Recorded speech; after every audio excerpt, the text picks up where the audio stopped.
out in the middle of nowhere, I do a lot of wood splitting.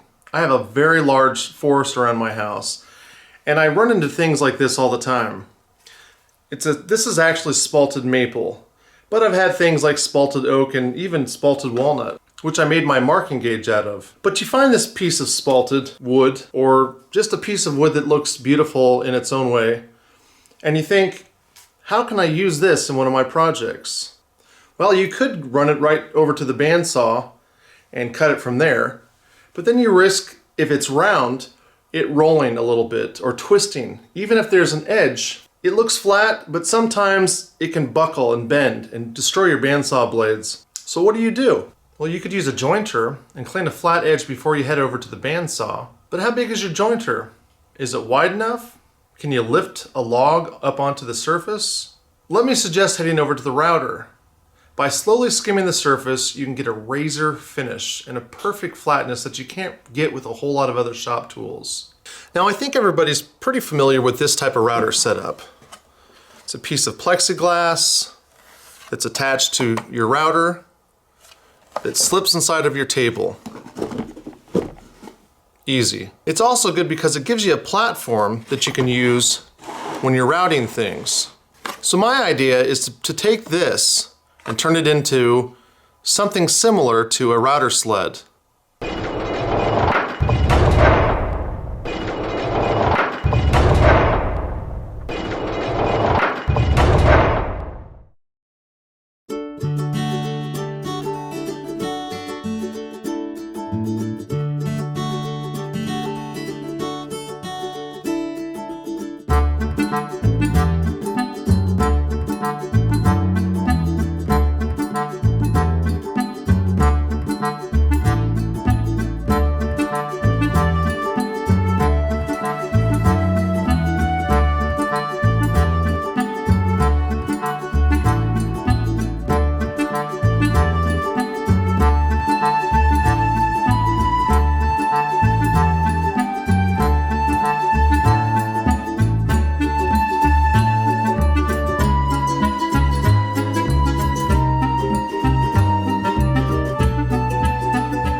as a baby's bottom.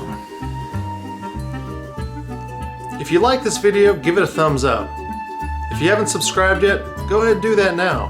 I've got some other plans for this router rail. I'd love to have you along.